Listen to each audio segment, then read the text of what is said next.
Yang pengen gue highlight tuh peaknya dia tuh di Milan musim lalu tuh kalau nggak salah total ada 16 gol ya kalau nggak salah. Ini merupakan angka yang bagus banget untuk seorang pemain yang ukurannya gelandang.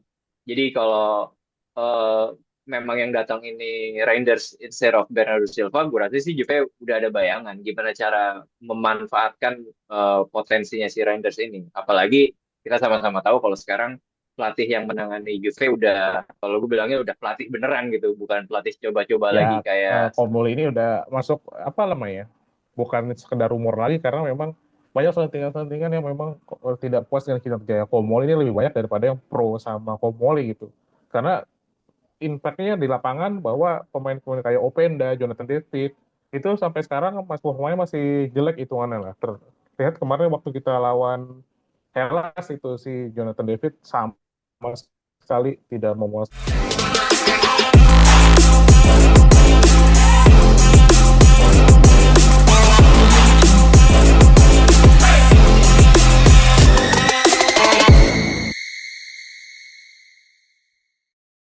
Nah, di sesi kali ini kita mau ngomongin news. Nah, untuk berita yang mau aku bahas itu mengenai Tiani Reinders, Komoli, dan Grimaldo. Tonton terus ya guys sampai habis karena kita bakal banyak bahas hal-hal seru di sini. Halo semuanya, kenalin aku Tania, host Suara Juventini. Sekarang aku ditemani oleh dua narasumber.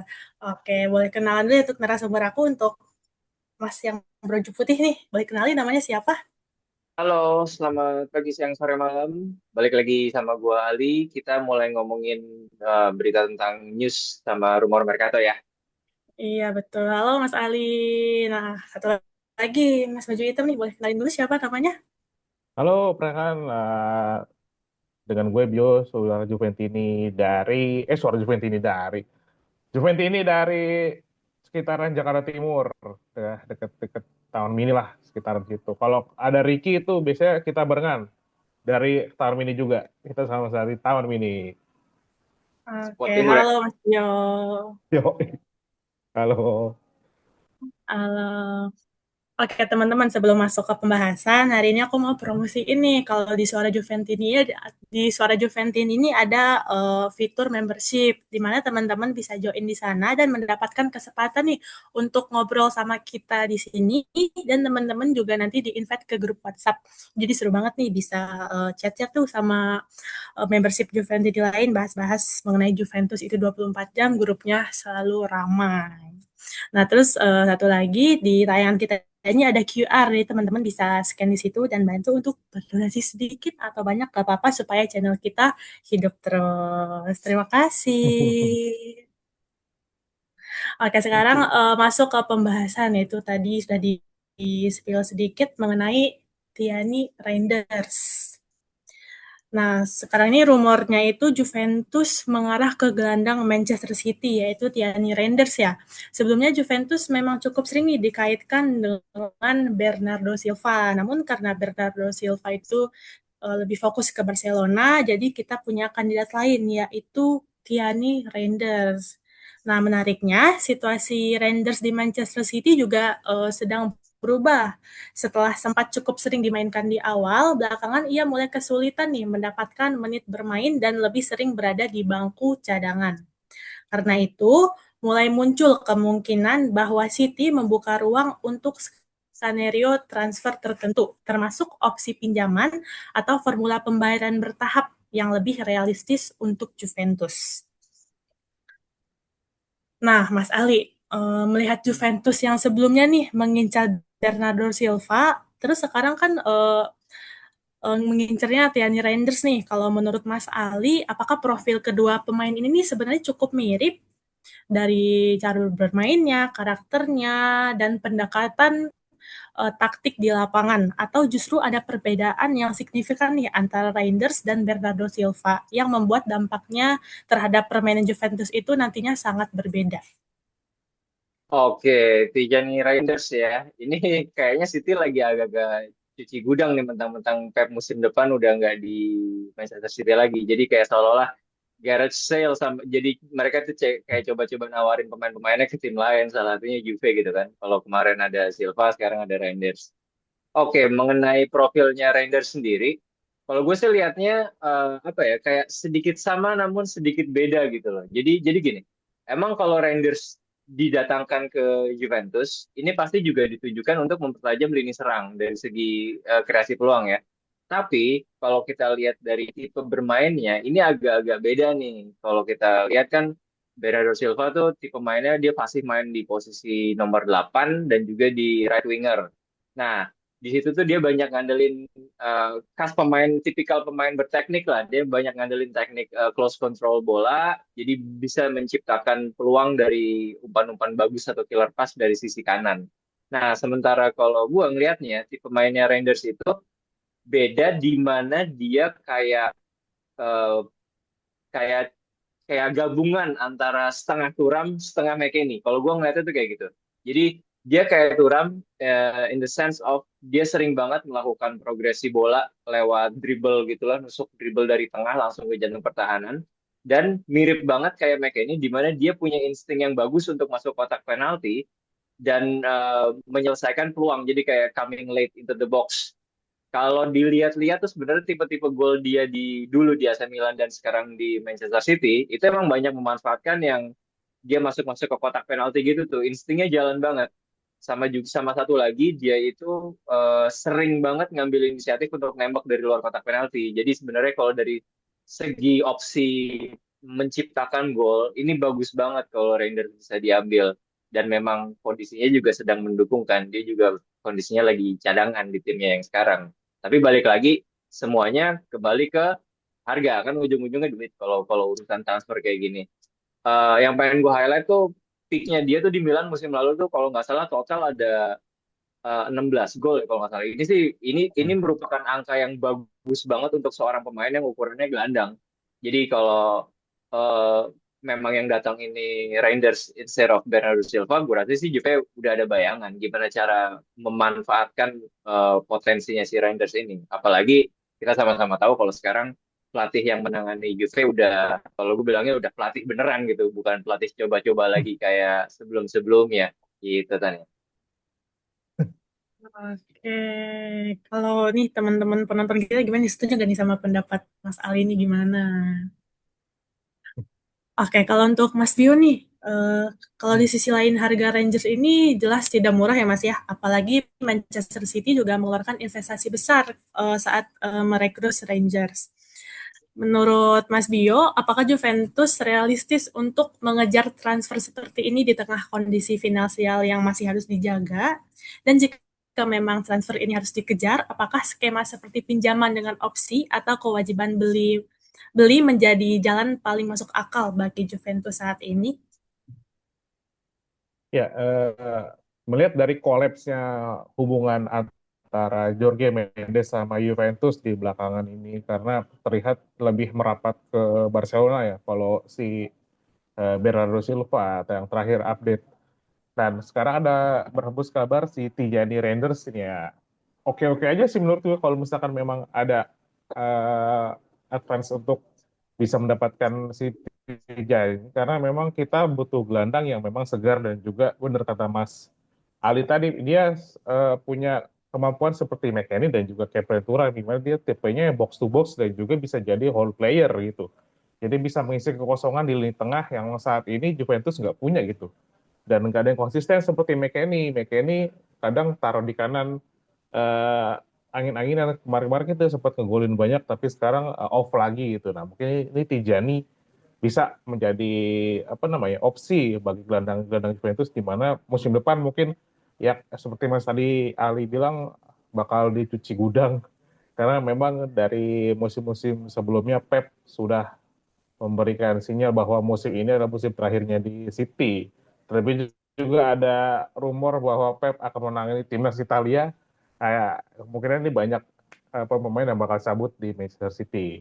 Dan terlebih lagi untuk finansial Juventus untuk saat ini ya kita masih menimbang-nimbang apakah kita lolos atau tidak ke UCL di musim depan. Kalau memang spot UCL sudah aman, sudah di lock gitu, kemungkinan Tijani ini bakalan kita gaskan gitu loh ibaratnya.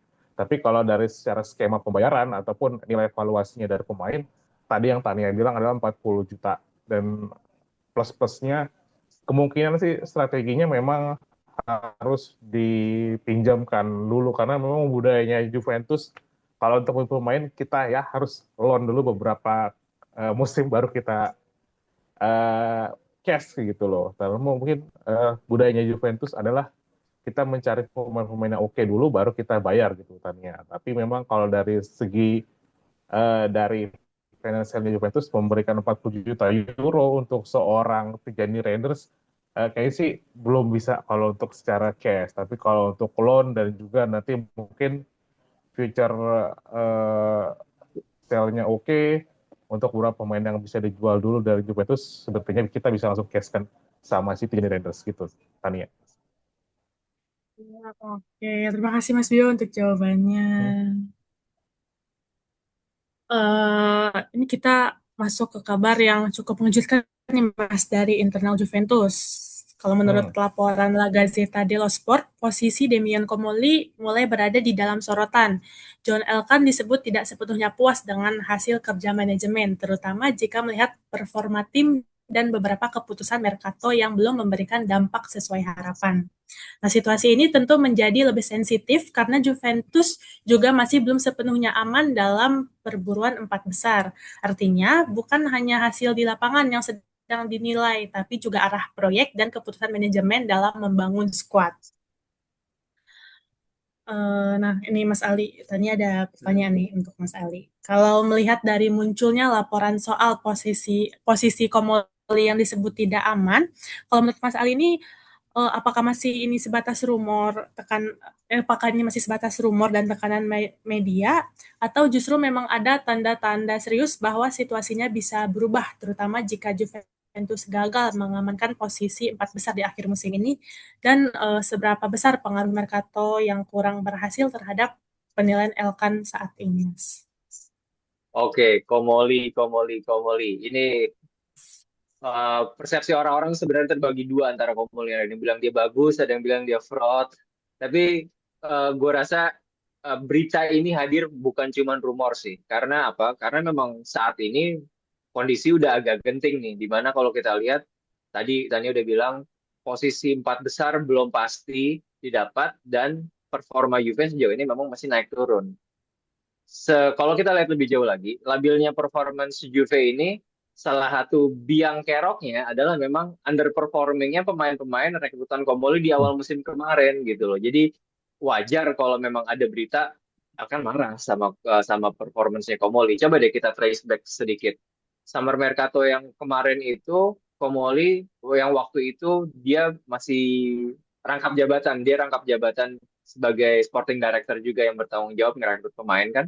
Dia ngerekrut Jonathan David, Openda, sama Joao Mario. Meskipun menurut kabar yang beredar itu udah berkonsultasi dengan pelatihnya pada saat itu, which is Tudor. Tapi kita sama-sama tahu kalau di bawah Tudor itu practically sampai sebelum dia dipecat, yang kepake itu cuman Jonathan David aja. Joao Mario juga nggak begitu kepake kan. Openda kita sama-sama tahu formanya nggak jelas sampai sekarang. Dan Joao Mario sampai dia dipinjamkan ke Bolonya kemarin statusnya adalah cadangan mati di Juve, hampir nggak pernah main. Ya. Jadi udahlah satu transfernya pada flop, nggak ada yang semuanya underperforming kalau gue bisa bilang. Dan satu lagi, Comolli ini terlihat lama banget untuk mutusin ngerekrut sporting director. Jadi dari dia diangkat jadi CEO sampai sporting director which is Marco Ottolini direkrut itu ada jeda 6 bulan gitu loh. Sementara jadi selama 6 bulan itu dia tuh kayak double job desknya tuh double. Ini nggak ideal gitu loh. Jadi pada akhirnya baru Januari 2026 kemarin Juve mutusin ngangkat Marco Ottolini jadi sporting director. Menurut gue sih ini kelamaan gitu loh. Jadi apa ya?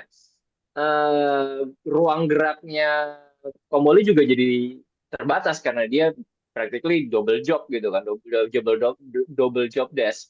Dan meskipun segera setelah diangkatnya Ottolini ini dia langsung merekrut Emil Holm sama Jeremy Boga. Nah, ini baru ketahuan benar karena direkrut sama sporting director yang memang sudah tahu job description-nya gitu loh. Ini menurut gue sejauh ini Holm sama Boga rekrutan yang termasuk oke lah, nggak jelek, nggak sama sekali flop. Karena keduanya memberikan ya hasil nyata di lapangan gitu loh. Nah, jadi mistiming ini sih yang menurut gue raport merah lain lah dari kinerjanya Komoli. Jadi kalau mulai ada tanda tanya besar tentang security apa ya, keamanan posisinya Komoli pada saat ini, gue rasa itu wajar karena balik lagi memang beberapa keputusan dia patut mendapatkan tanda tanya besar, dan juga posisi Juve sekarang belum aman di empat besar kan. Kalau memang pada akhir musim nanti Juve gagal finish di empat besar, yang mana itu adalah disaster karena nggak lolos ke Liga Champions itu kan ya, jangan sampai. Gue sangat mewajarkan kalau pada akhirnya memang Komole ini bakal out dari Juve gitu. Oke, berarti emang benar posisi lagi nggak aman ya Mas ya, Komeli setuju ya Mas Ali Iya. berarti. Nah, oke nih kalau memang nanti Juventus gagal mencapai target besar seperti empat besar nih, kalau menurut Mas Bio, apakah mengganti Komoli akan menjadi keputusan yang tepat, Mas? Atau justru Juventus sebaiknya tetap menjaga stabilitas manajemen dan melihat situasi ini sebagai proses dari pembangunan tim. Nah, karena di sisi lain, terlalu sering mengganti arah manajemen kan juga bisa membuat proyek klub terus goyah ya, Mas ya, dan sulit berkembang Mm-mm. secara stabil. Nah, kalau menurut Mas Bio, gimana nih? Ya, kalau melihat perkembangan isu-isu yang berkembang di sekitaran internal Juventus, ya Komoli ini udah masuk apa namanya, bukan sekedar rumor lagi karena memang banyak selentingan-selentingan yang memang tidak puas dengan kinerja Komoli ini lebih banyak daripada yang pro sama Komoli gitu. Karena impact-nya di lapangan bahwa pemain-pemain kayak Openda, Jonathan David itu sampai sekarang performanya masih jelek hitungannya lah.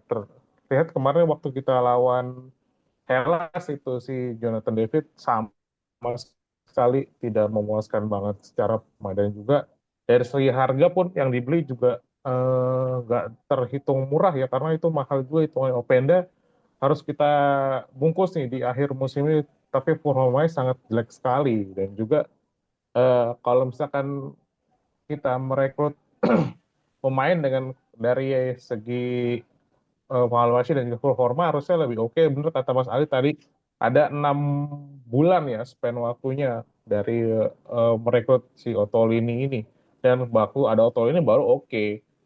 Apa namanya, perekrutan yang oke gitu dari Boga, dari satu lagi Emil Hope, ini terlihat impact-nya walaupun memang tidak sering main dan juga tidak sering menjadi starter, tapi bisa jadi pembeda kalau biarpun mereka suka jadi cadangan gitu. Nah, apalagi Boga yang sudah memerankan golnya, gol-gol finish dan juga gol-gol krusial kemarin, sempat 1-0 waktu itu lawan apa tuh gol Pak.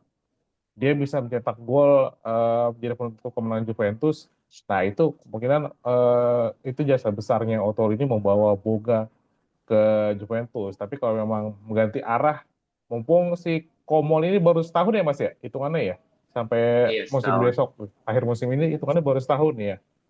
Nah, ini mungkin masih bisa kita mengubah, mencari orang lain yang memang lebih kompeten di Juventus gitu. Karena kalau melihat dari tim sekelas Juventus yang masih mencari sport director sampai 6 bulan, seperti kemarin itu bisa membuat Juventus jadi gagal seperti ini. Kita masih apa namanya, pemain-pemainnya masih kurang oke, begitu ketemu 3 kompetisi ataupun dalam tekanan, ini mungkin ada salah transfer dari sport director, dan juga mungkin di kemungkinan besar kita harusnya mempunyai orang-orang yang lebih kompeten untuk mencari pemain gitu Tania. Oke, berarti Komeli ini selain emang nggak aman, berarti para Juventus setuju ya untuk Komeli diganti. Iya, Oke, terima kasih untuk Mas Bio untuk jawabannya. Nah, sekarang kita masuk ke pembahasan Grimaldo, Mas. Nah, ke rumor Mercato berikutnya itu, kali ini ada yang muncul nama Alejandro Grimaldo dari Bayer Leverkusen. Sebenarnya ini bukan target baru bagi Juventus. Nama ya, Grimaldo sudah beberapa kali dikaitkan dengan Juventus sejak musim-musim sebelumnya. Nah, namun yang membuat situasi ini kembali menarik adalah kombinasi antara kualitas dan harganya. Musim ini, Grimaldo tampil sangat produktif untuk ukuran seorang fullback. Mencatat 2 digit gol dan assist bersama Leverkusen. Artinya, dia bukan sekedar back sayap biasa, tapi pemain yang benar-benar memberi kontribusi besar dalam fase menyerang. Nah, ditambah lagi kontraknya yang mulai mendekati terakhir membuat valuasinya berada di sekitar 15 juta euro. Angka ini cukup relatif murah untuk pemain yang berkualitas seperti itu. Nah, namun ada satu pertimbangan lain nih, karena usia Grimaldo ini sudah memasuki usia 30 tahun yang membuat Juventus harus mempertimbangkan keseimbangan antara kualitas instan dan investasi jangka panjangnya. Nah, kalau melihat profil Alejandro Grimaldo ini yang sangat produktif, berpengalaman, dan memiliki harga yang relatif terjangkau. Kalau menurut Mas Ali dan Mas Bio, dia ini tipe pemain yang cocok dibutuhkan Juventus saat ini. Apakah kualitas dan kontribusinya masih cukup layak untuk mengabaikan faktor usia yang sudah memasuki angka 30, atau justru Juventus sebaiknya tetap fokus mencari fullback dengan profil yang lebih muda demi proyek jangka panjang ke depannya nanti, Mas? Oke, ini yang mau jawab duluan, Mas Ali atau Mas Bio? Siapa? Gue dulu boleh. Boleh. Kalau kalau dari gue ya, kalau ada pemain kayak Alessandro Grimaldo dan juga harganya lagi murah karena kontraknya mau habis, ambil aja, gerak cepat, jangan pakai mikir lagi. Ini gue suka banget sama pemain sama Grimaldo ini. Dia menurut gue tuh back sayap yang one of a kind. Apalagi dari sisi attacking dan versatility-nya ya. Dia tuh kalau ditaruh di sisi kiri dimanapun pasti jalan. Dan satu lagi, kualitas terbaik dia yang saat ini Juve nggak punya, itu dia jago tendangan bebas. Ya, Ya, Juve betul. udah 2-3 musim terakhir nggak punya eksekutor tendangan bebas yang reliable week in week out. Oke lah, kalau secara defense dia biasa aja, tapi itu tuh nggak jelek. Sorry, nggak sejelek Cambiaso deh seenggaknya. Dia masih bisa defense lah meskipun sedikit. Dan dari segi ofensif, dia itu jauh lebih bagus daripada Cambiaso yang notabene sekarang pemain kita, dan tapi gosipnya paling kencang mau dijual buat dapat duit kan. Nah, Ya, buat gue Grimaldo ini dari segalanya jauh lebih bagus daripada Cambiaso. Oke lah, dari segi umur dia udah 30 tahun, tapi menurut gue 30 tahun itu masih bisa works lah. Apalagi di liga yang pace-nya nggak sekencang liga-liga Eropa lain kayak di Liga Italia gitu loh. Dan lagi, kalaupun dia main ke Juve pasti akan juga jadi ada rotasi kan sepanjang sepanjang musim. Mengingat Juve akan bermain di berbagai kompetisi gitu loh musim depan, meskipun belum tentu masuk Champions, tapi kan bisa jadi kita main di Europa League juga kan. Dan juga satu hmm. lagi, dari segi injury history ini Grimaldo aman. Musim ini dia cuma Ya, absen betul. 3 laga. Dan itu juga cuma gara-gara minor injury aja lah. Dan dengan harga yang lagi diskon kayak gini, nggak ada alasan buat Juve nggak gerak cepet sih buat dapetin Grimaldo. Mungkin kalau musim-musim kemarin Juve belum bisa leluasa gerak itu karena kontrak dia masih panjang ya, dan dia kan memang high value player, memang harganya tinggi gitu loh karena kualitasnya memang sebagus itu. Dan tapi kalau kondisinya udah kayak sekarang, harganya udah lagi dapet diskon nih, jangan pakai mikir lagi lah, Juve harus bisa gerak cepet nih. Kalau kalau ada pemain kayak Grimaldo available sebelum tim lain justru ngincar, karena kalau udah saingan sama tim lain yang bisa nawarin duit lebih tinggi, itu juga udah pasti hampir pasti kalah karena dari segi finansial kekuatan kita nggak sebesar itu gitu. Satu lagi, kalau Juve dapat Grimaldo untuk pemain muda, harusnya nggak usah terlalu khawatir karena jadinya Juve bisa lebih leluasa untuk cari pemain-pemain apa ya yang sifatnya murah meriah lah, yang memang targetnya buat jangka panjang, tapi proyeksi ke depannya bukan buat pemain utama karena pemain utamanya akan pasti bakal buat Grimaldo. Jadi ya itu, kalau dari gue sih kalau ada pemain kayak Grimaldo ini available, jangan sampai kelewatan deh. Sayang banget kalau Juve sampai ngelewatin kesempatan buat ngedapetin pemain kayak Grimaldo ini. Oke, berarti ini Juve harus gerak cepat ya, Mas ya? Harus. Sayang Benar. banget kalau lewat. Oke, kalau menurut Mas Bio gimana nih, Mas? Ya, setuju sama Mas Ali ya, karena memang Grimaldo ini udah banyak pengalaman ya, walaupun umur 30, tapi pengalamannya udah banyak banget. Main di timnas sudah pernah, juara liga udah pernah. Dan juga satu lagi gue suka dia akademi La Masia, jadi secara teknik dan juga visinya juga oke gitu. Si Hmm. Grimaldo ini, dan juga dia sudah banyak apa namanya pengalaman main di Eropa juga, main di Europa League, main di Champions League. Jadi kalau secara statistik juga gue lihat lebih bagus daripada yang fullback yang kita punya kan. Biasa Kostic itu jauh banget secara teknik dan juga versatilitasnya di sisi kiri gitu. Dia juga bisa jadi pemain gelandang tengah. Kadang dicoba waktu itu zaman Xabi Alonso di Leverkusen, dia taruh di tengah juga oke. Dan juga benar kata Mas Ali tadi, free kick takernya Juventus sekarang nggak ada yang oke gitu. Nah ini dia jadi top scorer di Leverkusen karena sering itu free kick taker dan juga apa namanya penalti apa namanya dari corner juga dia kadang kasih assist. Nah ini mungkin hal yang kecil seperti ini gue sangat rindukan di Juventus karena dari dulu Juventus banyak free kick taker yang oke dari zaman Del Piero, Nedved, terus yang terakhir ada Andrea Pirlo, Milan Pjanic. Nah setelah Pjanic hilang nih Dybala paling. Nah Dybala terakhir udahlah kita nggak ada lagi free kick takernya. Terakhir Vlahovic, tapi kan Vlahovic juga sekarang jarang main dan diisukan nanti juga di Juni bakal lewat juga. Nah mungkin Grimaldo yang mumpung harga murah nih lagi flash sale lah hitungannya. Cuma 15 juta euro masa Lagi Juventus. promo 55 ya. Iya promo 55 nih. Kalau kalau kan Juni kan udah promo 66 tuh. Biasanya free ongkir juga nih si Grimaldo gitu. Gue pikir Leverkusen pengen apa namanya peremajaan squad juga dan mungkin ini saatnya Grimaldo mencari tantangan baru dari Leverkusen ke Juventus. Ya Juventus juga besok kan main di Eropa juga ya. Mungkin ini satu best deal lah untuk kedua belah pihak gitu dari Grimaldo yang juga dapat atmosfer baru, si Juventus dapat pemain yang berkualitas secara si siapa namanya Grimaldo ini kan memang pemain timnas Spanyol dan juga dia mungkin juga memberikan ilmu-ilmunya kepada pemain lain dan juga bisa menurunkan semangat juaranya yang sangat kurang banget sekarang Juventus main seniornya nggak ada yang oke juga. Paling Locatelli yang paling mendekati punya kualitas yang punya pengalaman di Eropa dan juga pernah juara gitu. Yang lainnya masih pemain-pemain muda semua gitu Tania. Berarti kita sedang menunggu Juventus gerak cepat nih buat ngambil Grimaldo ya. Ya, terima kasih Mas Bio dan Mas Ali untuk jawabannya. Baik, dari teman-teman, diskusi kita mengenai Reinders, Komoli, dan juga Grimaldo. Jadi sudah selesai nih sesi kita kali ini. Seru ya bisa diskusi sama Mas Ali, Mas Bio, dengan opini-opini yang sangat terbaiknya. Nah, kalau gitu kita sudah masuk sesi akhirnya teman-teman. Tanya pamit untuk diri dulu. Terima kasih Mas Ali, Mas Bio. Sampai jumpa di sesi-sesi pembahasan Juventus berikutnya. Jangan lupa ya untuk like, subscribe, and comment. Bye-bye. Oke, sebelum sesi yang akhir kita harus Ya. yel-yel dulu. Temenin tanya Mas Ali, Mas Vino harus jawab nanti. Vino alla fine.